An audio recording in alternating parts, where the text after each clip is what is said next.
दोस्तों, एक बार फिर से स्वागत है आप सभी का आपके अपने favourite English learning channel scholar English पे।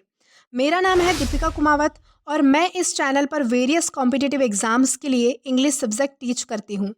तो आज की इस वीडियो में हम देखने वाले हैं 10 कॉमन ग्रामर मिस्टेक्स, यानी कि 10 ऐसी गलतियाँ जो हम अक्सर ग्रामर में करते हैं, जिसके चलते कई बार एग्ज़ाम में हम अच्छा परफॉर्म नहीं कर पाते।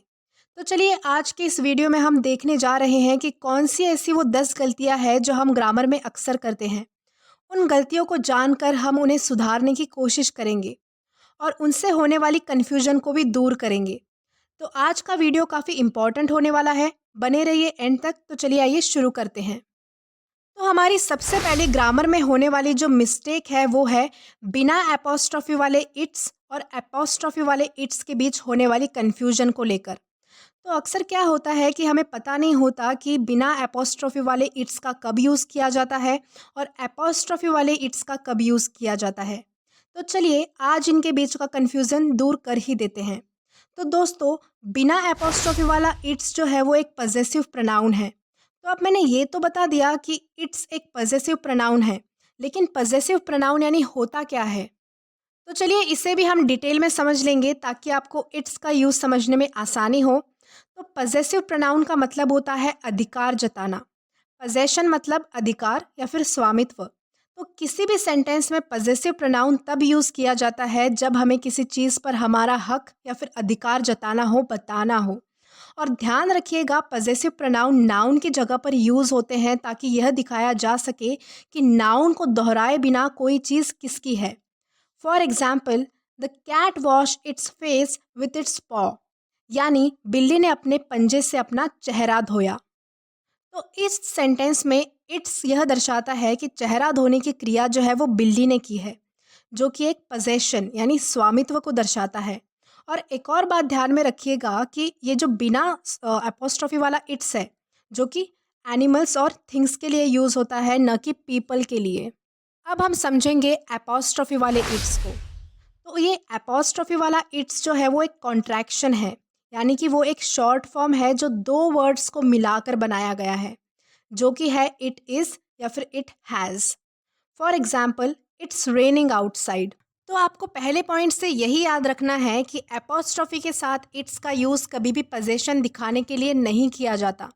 इसके लिए आपको एपोस्ट्रॉफी के बिना ही इट्स का उपयोग करना पड़ेगा।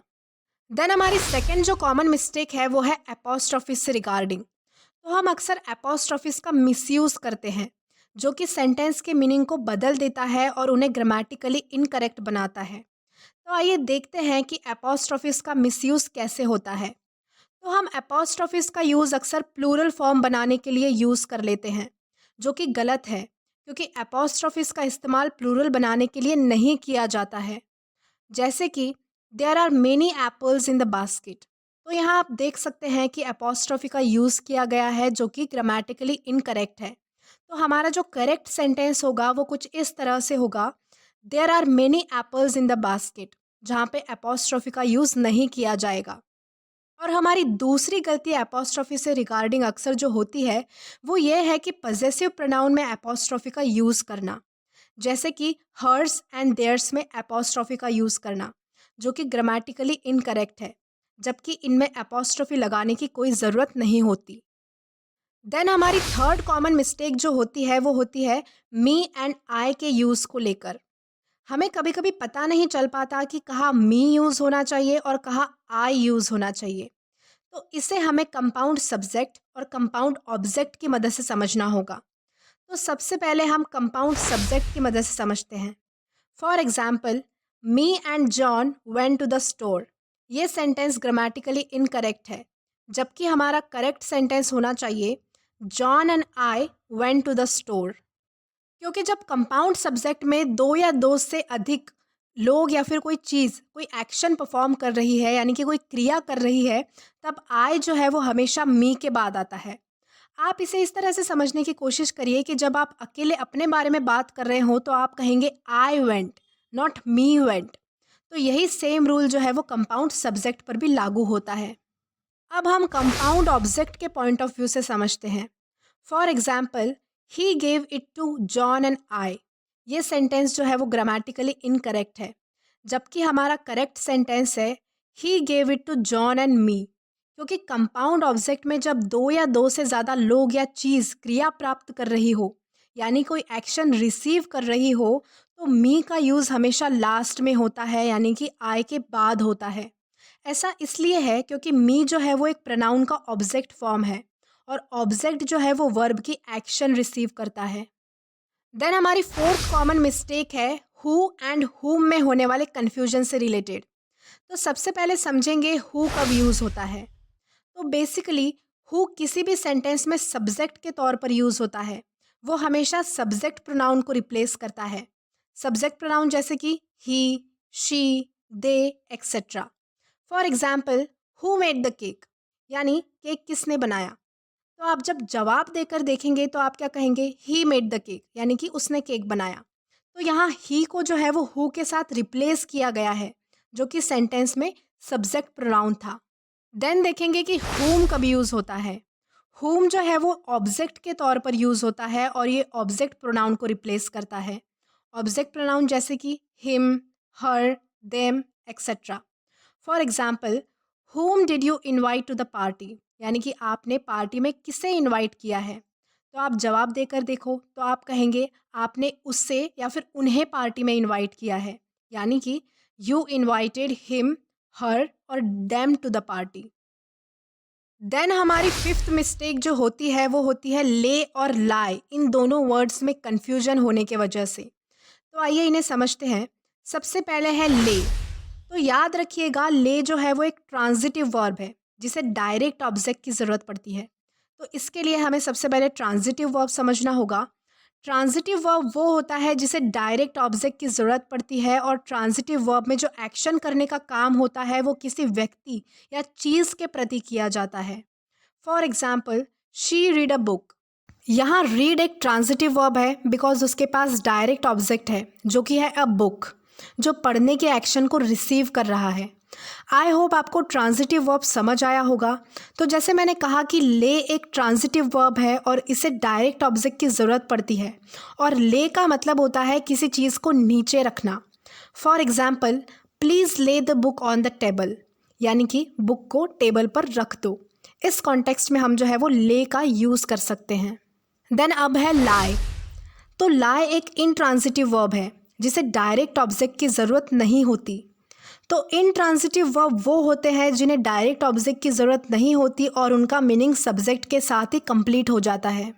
जैसे कि शी स्लिप्स। यहाँ स्लिप्स जो है वो इनट्रांजिटिव वर्ब है क्योंकि यहाँ कोई डायरेक्ट ऑब्जेक्ट नहीं है और ये सब्जेक्ट के साथ ही कंप्लीट एक्शन को दर्शा रहा है। तो ये तो था इनट्रांजिटिव वर्ब। अब बात करें लाई की, तो वो भी एक इनट्रांजिटिव वर्ब है और लाई का मतलब होता है हॉरिजॉन्टल पोजीशन में लेटना या फिर आराम करना। For example he likes to lie in bed on Sundays, यानी कि उसे रविवार को बेड पे लेटना या आराम करना पसंद है।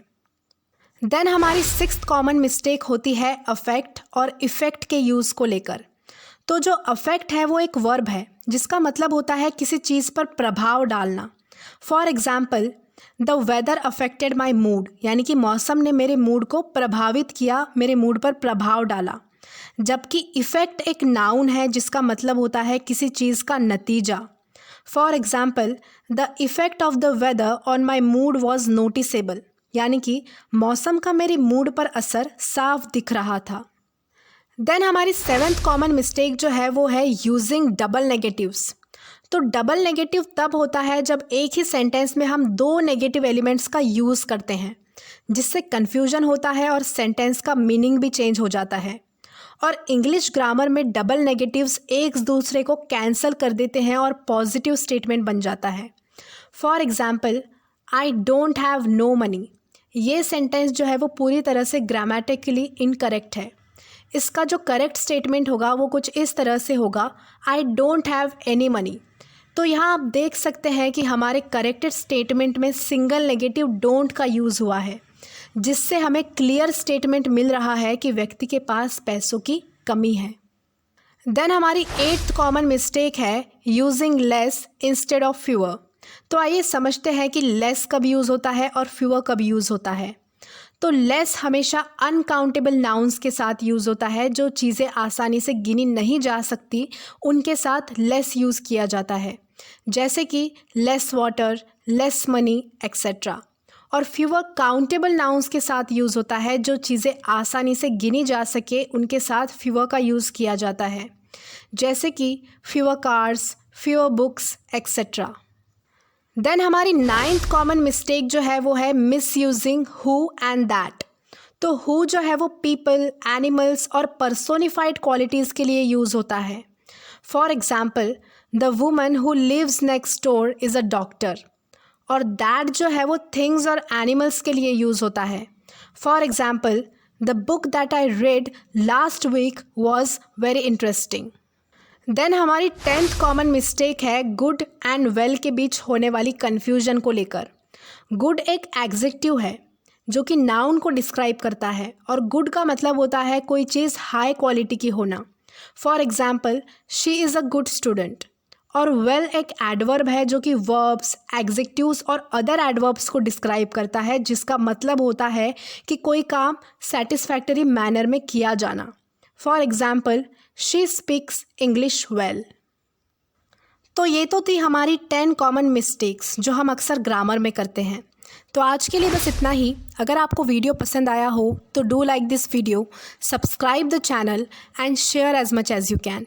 Till then keep learning. Thank you.